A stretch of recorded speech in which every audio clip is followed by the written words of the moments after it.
Si svolgerà domani 10 giugno alle ore 9 e alle 13 a Roma davanti alla sede del MISE, Ministero dello Sviluppo Economico, una grande manifestazione delle radio e TV locali provenienti da tutta Italia per protestare sulla modalità di svolgimento dello switch off televisivo cosiddetto T2, che oscurerà 45 milioni di apparecchi non abilitati con grave caduta di ascolti, pubblicità, fatturato e occupazione.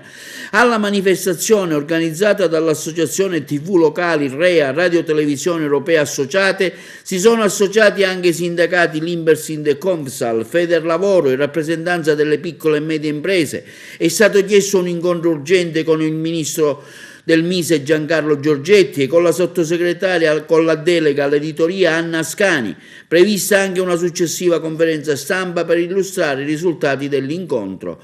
Il MISE verrà diffidato dall'oscurare i canali delle TV locali senza un opportuno coordinamento con le reti nazionali e la RAI affinché il passaggio alla nuova tecnologia del cosiddetto digitale terrestre 2 avvenga senza traumi di ascolto, disservizi e spese eccessive per le famiglie. Il settore radiotelevisivo impiega più di 5.000 addetti e 700 giornalisti, il 55% in cassa integrazione per via dell'improvvido regolamento DPR 146/17 che assegna purtroppo il 95% dei contributi statali a solo 100 emittenti in graduatoria, lasciando sul lastrico il rimanente settore. Viene quindi chiesta una radicale revisione del DPR. Nell'ambito di un documento intitolato Mani pulite sulle comunicazioni, il presidente della REA, ingegnere Antonio Diomede, sostiene che la manifestazione del 10 giugno di domani è solo l'inizio di una serie di proteste articolate che si svolgeranno in tutte le regioni italiane, sede del MISE e di Agcom. La manifestazione verrà ripetuta a Roma il prossimo 4 ottobre allo scopo di riaffermare il rispetto degli articoli 21 e 41 della Costituzione sulla libertà di pensiero e di impresa. Due libertà per le quali Peppino Impastato è stato ucciso dalla mafia rossa.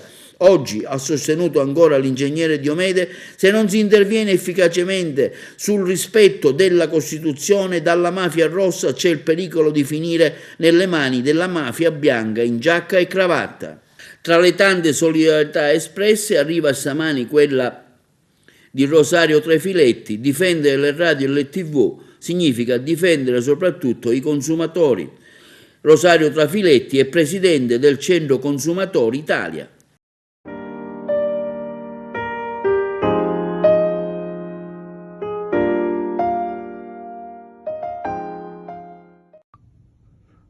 Ho sempre considerato molto positivamente il ruolo, la funzione delle televisioni territoriali. Sono molto importanti, vicini ai cittadini, e a loro si dà una informazione e una comunicazione importante.